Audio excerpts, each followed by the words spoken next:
Recording by Andy Minter.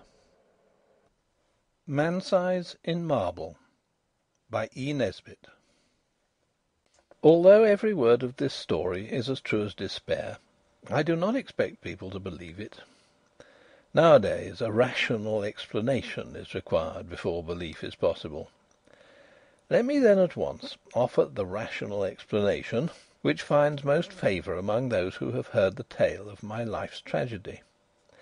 It is held that we were under a delusion, Laura and I, on that 31st of October, and that this supposition places the whole matter on a satisfactory and believable basis.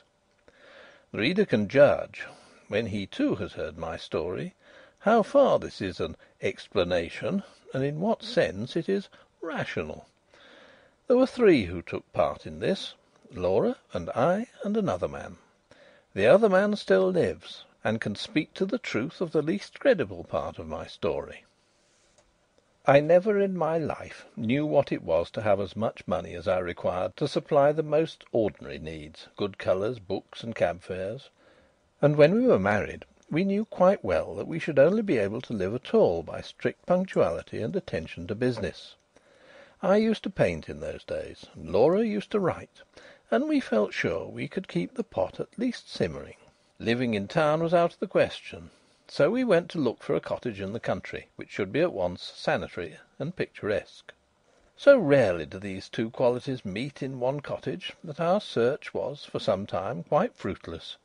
We tried advertisements, but most of the desirable rural residences which we did look at proved to be lacking in both essentials. And when a cottage chanced to have drains, it always had stucco as well, and was shaped like a tea-caddy. And if we found a vine or rose-covered porch, corruption invariably lurked within. Our minds got so befogged by the eloquence of house-agents, and the rival disadvantages of the fever traps and outrages to beauty which we had seen and scorned, that I very much doubt whether either of us on our wedding morning knew the difference between a house and a haystack. But when we got away from friends and house-agents on our honeymoon, our wits grew clear again, and we knew a pretty cottage when at last we saw one. It was at Brenzett, a little village set on a hill over against the southern marshes. We had gone there from the seaside village where we were staying to see the church, and 2 fields from the church we found this cottage. It stood quite by itself, about 2 miles from the village. It was a long, low building, with rooms sticking out in unexpected places. There was a bit of stonework, ivy-covered and moss-grown, just 2 old rooms, all that was left of a big house that had once stood there. And round this stonework the house had grown up. Stripped of its roses and jasmine, it would have been hideous. As it stood, it was charming, and after a brief examination we took it. It was absurdly cheap. The rest of our honeymoon we spent in grubbing about in second-hand shops in the county town, picking up bits of old oak and Chippendale chairs for our furnishing. We wound up with a run up to town and a visit to Liberty's, and soon the low oak-beamed lattice-windowed rooms began to be home. There was a jolly old-fashioned garden with grass paths and no end of hollyhocks and sunflowers and big lilies.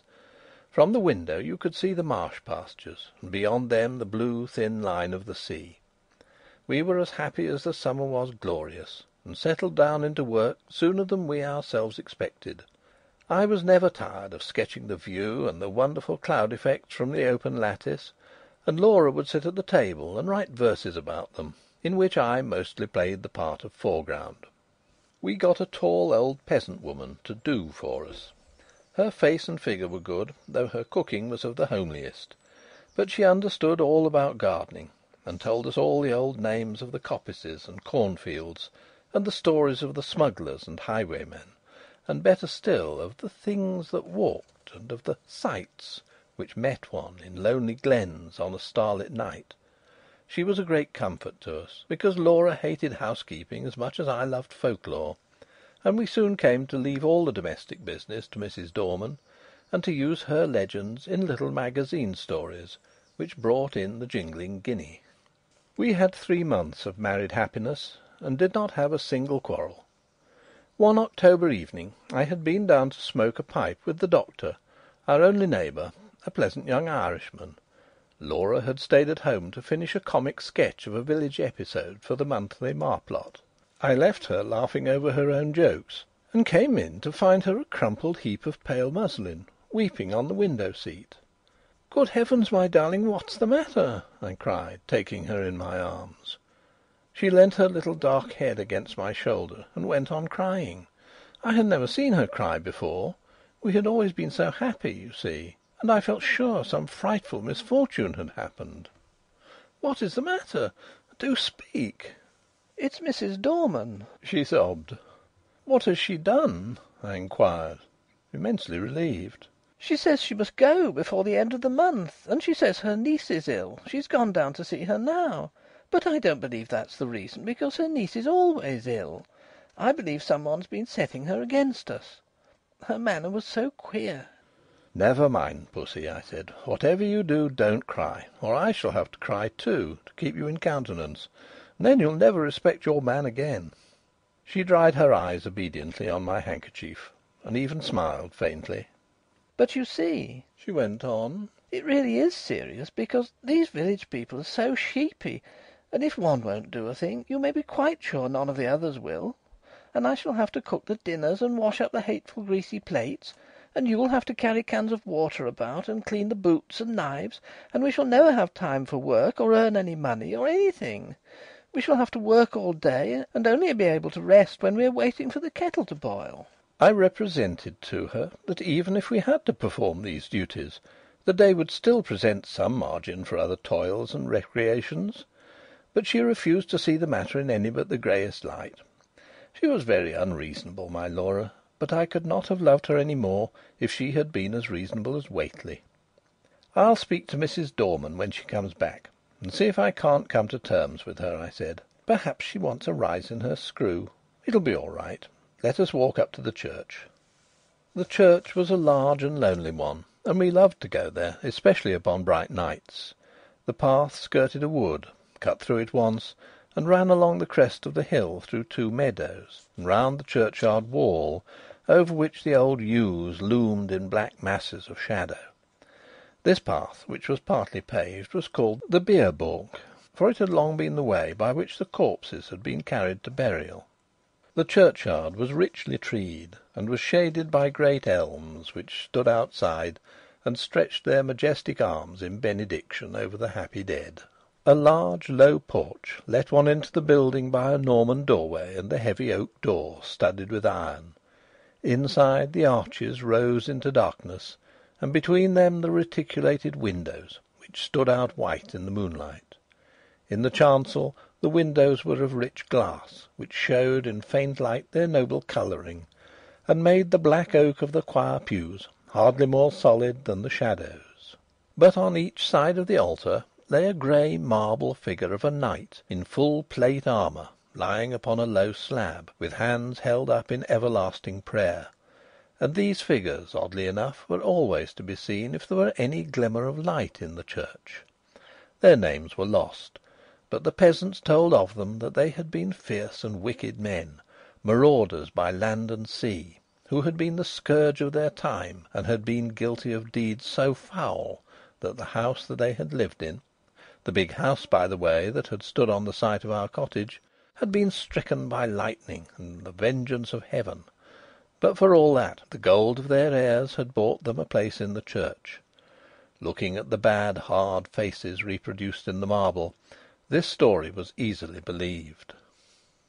The church looked at its best and weirdest on that night, for the shadows of the yew trees fell through the windows upon the floor of the nave, and touched the pillars with tattered shade. We sat down together without speaking, and watched the solemn beauty of the old church, with some of the awe which inspired its early builders. We walked to the chancel and looked at the sleeping warriors. Then we rested some time on the stone seat in the porch, looking out over the stretch of quiet moonlit meadows, feeling in every fibre of our being a piece of the night and of our happy love, and came away at last with a sense that even scrubbing and blackleading were but small troubles at their worst. Mrs. Dorman had come back from the village, and I at once invited her to a tête-à-tête. "Now, Mrs. Dorman," I said, when I had got her into my painting room, "what's all this about your not staying with us?" "I should be glad to get away, sir, before the end of the month," she answered, with her usual placid dignity. "Have you any fault to find, Mrs. Dorman?" "None at all, sir. You and your lady have always been most kind, I'm sure." "Well, what is it? Are your wages not high enough?" "No, sir, I gets quite enough." "Then why not stay?" "I'd rather not." With some hesitation. "My niece is ill." "But your niece has been ill ever since we came." No answer. There was a long and awkward silence. I broke it. "Can't you stay for another month?" I asked. "No, sir. I'm bound to go by Thursday." And this was Monday. "Well, I must say I think you might have let us know before. There's no time now to get anyone else, and your mistress is not fit to do heavy housework. Can't you stay till next week?" "I might be able to come back next week." I was now convinced that all she wanted was a brief holiday, which we should have been willing enough to let her have as soon as we could get a substitute. "But why must you go this week?" I persisted. "Come, out with it." Mrs. Dorman drew the little shawl, which she always wore, tightly across her bosom, as though she were cold. Then she said, with a sort of effort: "They say, sir, as this was a big house in Catholic times, and there was many deeds done here." The nature of the "deeds" might be vaguely inferred from the inflection of Mrs. Dorman's voice, which was enough to make one's blood run cold. I was glad that Laura was not in the room. She was always nervous, as highly strung natures are, and I felt that these tales about our house, told by this old peasant woman with her impressive manner and contagious credulity, might have made our home less dear to my wife. "Tell me all about it, Mrs. Dorman," I said. "You needn't mind about telling me. I'm not like the young people who make fun of such things." Which was partly true. "Well, sir," she sank her voice, "you may have seen in the church, beside the altar, two shapes." "You mean the effigies of the knights in armour?" I said cheerfully. "I mean them two bodies, drawed out man-size in marble," she returned, and I had to admit that her description was 1,000 times more graphic than mine, to say nothing of a certain weird force and uncanniness about the phrase "drawed out man-size in marble." "They do say as on All Saints' Eve them two bodies sits up on their slabs and gets off them, and then works down the aisle in their marble." Another good phrase, Mrs. Dorman. "And as the church clock strikes 11, they works out the church door and over the graves and along the bier vault, and if 'tis a wet night, there's the marks of their feet in the morning." "And where do they go?" I asked, rather fascinated. "They comes back here to their home, sir. And when one meets them..." "Well, what then?"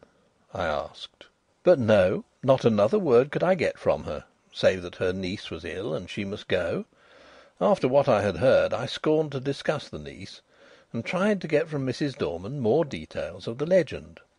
I could get nothing but warnings. "Whatever you do, sir, lock the door early on All Saints' Eve, and make the cross sign over the doorstep and on the windows." "But has anyone ever seen these things?" I persisted. "That's not for me to say. I know what I know, sir." "Well, who was here last year?"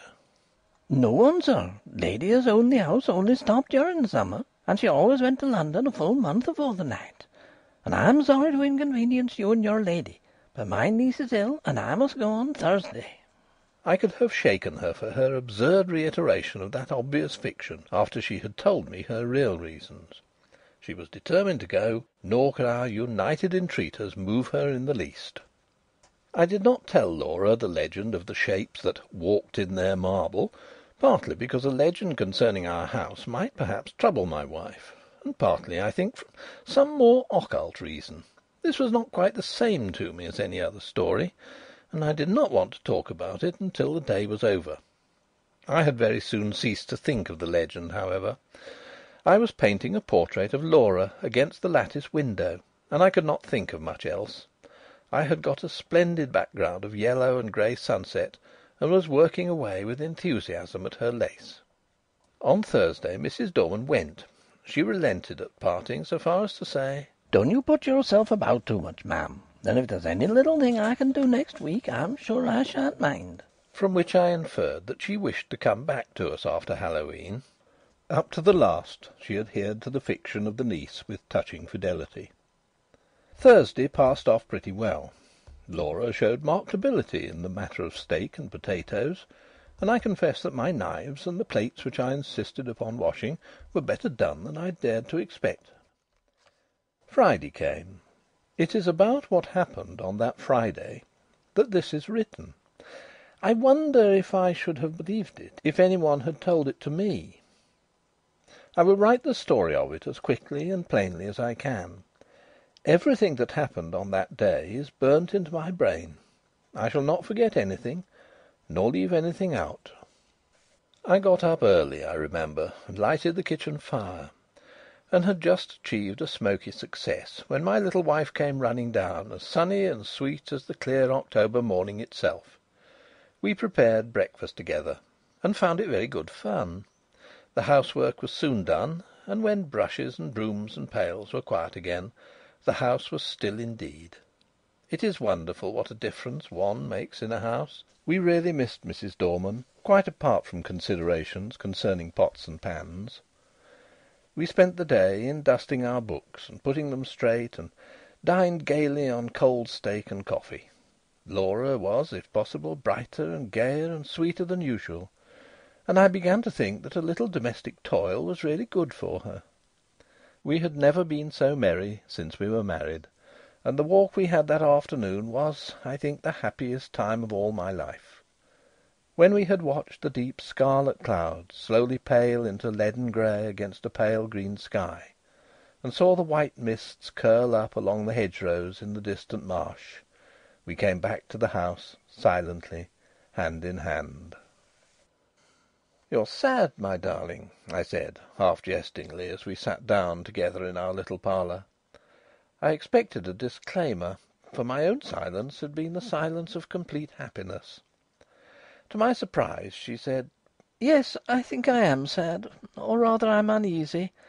I don't think I'm very well. I've shivered 3 or 4 times since we came in, and it's not cold, is it?" "No," I said, and hoped it was not a chill caught from the treacherous mists that roll up from the marshes in the dying light. No, she said she did not think so. Then, after a silence, she spoke suddenly. "Do you ever have presentiments of evil?" "No," I said, smiling, "and I shouldn't believe in them if I had." "I do," she went on. "The night my father died, I knew it, though he was right away in the north of Scotland." I did not answer in words. She sat looking at the fire for some time in silence, gently stroking my hand. At last she sprang up, came behind me, and drawing my head back, kissed me. "There, it's over now," she said. "What a baby I am! Come, light the candles, and we'll have some of these new Rubinstein duets." And we spent a happy hour or two at the piano. At about 10:30 I began to long for the good-night pipe, but Laura looked so white that I felt it would be brutal of me to fill our sitting-room with the fumes of strong Cavendish. "I'll take my pipe outside," I said. "Let me come too." "No, sweetheart, not tonight. You're much too tired. I shan't be long. Get to bed, or I shall have an invalid to nurse tomorrow, as well as the boots to clean." I kissed her, and was turning to go, when she flung her arms round my neck and held me as if she would never let me go again. I stroked her hair. "Come, Pussy, you're overtired. The housework has been too much for you." She loosened her clasp a little and drew a deep breath. "No, we've been very happy today, Jack, haven't we? Don't stay up too long." "I won't, my dearie." I strolled out of the front door, leaving it unlatched. What a night it was! The jagged masses of heavy dark cloud were rolling at intervals from horizon to horizon, and thin white wreaths covered the stars. Through all the rush of the cloud river the moon swam, breasting the waves and disappearing again in the darkness. When now and again her light reached the woodlands, they seemed to be slowly and noiselessly moving in time to the swing of the clouds above them. There was a strange grey light over all the earth. The fields had that shadowy bloom over them which only comes from the marriage of dew and moonshine, or frost and starlight. I walked up and down, drinking in the beauty of the quiet earth and the changing sky. The night was absolutely silent. Nothing seemed to be abroad. There was no scurrying of rabbits or twitter of the half-asleep birds. And though the clouds went sailing across the sky, the wind that drove them never came low enough to rustle the dead leaves in the woodland paths. Across the meadows I could see the church tower standing out black and grey against the sky. I walked there, thinking over our 3 months of happiness, and of my wife, her dear eyes, her loving ways. Oh, my little girl, my own little girl, what a vision came then of a long, glad life for you and me together! I heard a bell beat from the church. 11 already. I turned to go in, but the night held me. I could not go back to our little warm rooms yet. I would go up to the church. I felt vaguely that it would be good to carry my love and thankfulness to the sanctuary, whither so many loads of sorrow and gladness had been borne by the men and women of the dead years. I looked in at the low window as I went by. Laura was half lying on her chair in front of the fire. I could not see her face, only her little head showed dark against the pale blue wall. She was quite still, asleep no doubt. My heart reached out to her as I went on. There must be a God, I thought, and a God who was good. How otherwise could anything so sweet and dear as she have ever been imagined? I walked slowly along the edge of the wood. A sound broke the stillness of the night. It was a rustling in the wood. I stopped and listened. The sound stopped too. I went on, and now distinctly heard another step than mine answer mine like an echo. It was a poacher or wood stealer most likely, for these were not unknown in our Arcadian neighbourhood. But whoever it was, he was a fool not to step more lightly. I turned into the wood, and now the footsteps seemed to come from the path I had just left. It must be an echo, I thought. The wood looked perfect in the moonlight. The large dying ferns and the brushwood showed where, through thinning foliage, the pale light came down. The tree trunks stood up like Gothic columns all around me. They reminded me of the church, and I turned into the bier balk and passed through the corpse gate between the graves to the low porch. I paused for a moment on the stone seat where Laura and I had watched the fading landscape. Then I noticed that the door of the church was open, and I blamed myself for having left it unlatched the other night. We were the only people who ever cared to come to the church except on Sundays, and I was vexed to think that through our carelessness the damp autumn airs had had a chance of getting in and injuring the old fabric. I went in. It will seem strange, perhaps, that I should have gone halfway up the aisle before I remembered, with a sudden chill, followed by as sudden a rush of self-contempt, that this was the very day and hour when, according to tradition, the shapes drawed out man's size in marble began to walk. Having thus remembered the legend, and remembered it with a shiver of which I was ashamed, I could not do otherwise than walk up towards the altar, just to look at the figures, as I said to myself. Really, what I wanted was to assure myself, first, that I did not believe the legend, and secondly, that it was not true. I was rather glad that I had come. I thought now I could tell Mrs. Dorman how vain her fancies were, and how peacefully the marble figures slept on through the ghastly hour. With my hands in my pockets, I passed up the aisle. In the grey dim light, the eastern end of the church looked larger than usual, and the arches above the 2 tombs looked larger too. The moon came out and showed me the reason. I stopped short. My heart gave a leap that nearly choked me, and then sank sickeningly. The bodies drawed out man-size were gone, and their marble slabs lay wide and bare in the vague moonlight that slanted through the east window. Were they really gone, or was I mad? Clenching my nerves, I stopped and passed my hand over the smooth slabs, and felt their flat, unbroken surface. Had someone taken the things away? Was it some vile practical joke? I would make sure, anyway. In an instant I had made a torch of a newspaper which happened to be in my pocket, and lighting it, held it high above my head.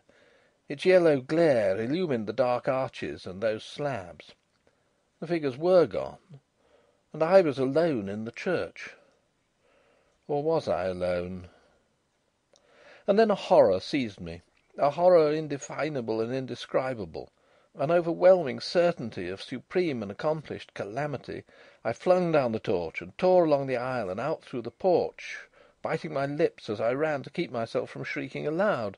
Oh, was I mad, or what was this thing that had possessed me? I leapt the churchyard wall and took the straight cut across the fields, led by the light from our windows. Just as I got over the first stile, a dark figure seemed to spring out of the ground. Mad still with that certainty of misfortune, I made for the thing that stood in my path, shouting, "Get out of the way, can't you?" But my push was met with a more vigorous resistance than I had expected. My arms were caught just above the elbow and held as in a vice, and the raw-boned Irish doctor actually shook me. "Would ye?" he cried in his own unmistakable accents. "Would ye, then?" "Let me go, you fool!" I gasped. "The marble figures have gone from the church. I tell you they've gone." He broke into a ringing laugh. "I'll have to give you a draught to-morrow, I see. You've been smoking too much and listening to old wives' tales." "I tell you I've seen the bare slabs." "Well, come back with me. I'm going up to Tom Palmer's daughter cell. We're looking at the church, and let me see the bare slabs." "You go if you like," I said, a little less frantic for his laughter. "I'm going home to my wife." "Rubbish, man," said he. "Do you think I'll permit of that? Are you to go saying all your life that you've seen solid marble endowed with vitality, and me to go all my life saying that you're a coward? No, sir, you shan't do it." The night air, a human voice, and I think also the physical contact with this 6 feet of solid common sense, brought me back a little to my ordinary self, and the word coward was a mental shower bath. "Come on, then," I said sullenly. "Perhaps you're right." He still held my arm tightly. We got over the stile and walked back to the church. All was still as death. The place smelt very damp and earthy. We walked up the aisle. I am not ashamed to confess that I shut my eyes. I knew the figures would not be there. I heard Kelly strike a match. "Here they are, you see, right enough. You've been dreaming or drinking. Asking your pardon for the imputation." I opened my eyes.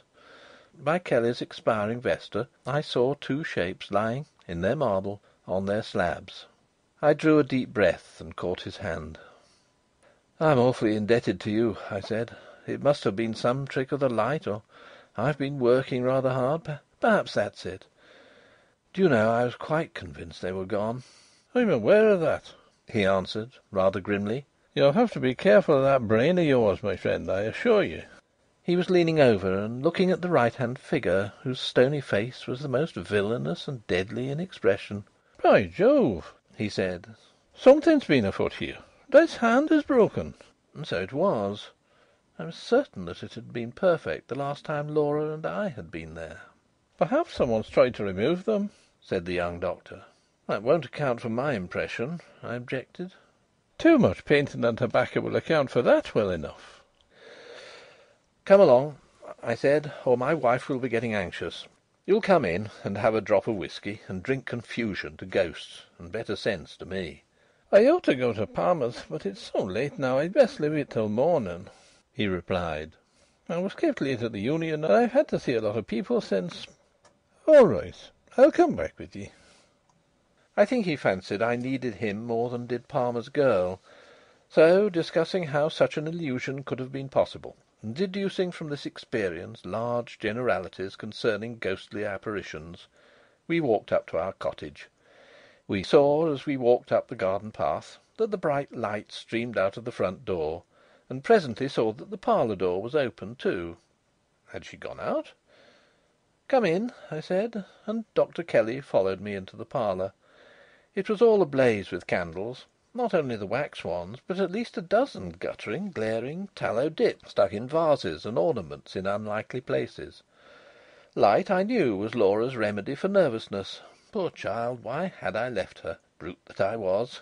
We glanced round the room, and at first we did not see her. The window was open, and the draught set all the candles flaring one way. Her chair was empty, and her handkerchief and book lay on the floor. I turned to the window. There, in the recess of the window, I saw her. Oh, my child, my love! Had she gone to that window to watch for me? And what had come into the room behind her? To what had she turned with that look of frantic fear and horror? Oh, my little one, had she thought that it was I whose steps she heard, and turned to meet what? She had fallen back across a table in the window, and her body lay half on it and half on the window seat, and her head hung down over the table, the brown hair loosened and fallen to the carpet. Her lips were drawn back, and her eyes wide, wide open. They saw nothing now. What had they seen last? The doctor moved towards her, but I pushed him aside and sprang to her, caught her in my arms, and cried, "It's all right, Laura. I've got you safe, wifey." She fell into my arms in a heap. I clasped her and kissed her, and called her by all her pet names, but I think I knew all the time that she was dead. Her hands were tightly clenched. In one of them she held something fast. When I was quite sure that she was dead, and that nothing mattered at all any more, I let him open her hand to see what she held. It was a grey marble finger. End of Man-Size in Marble.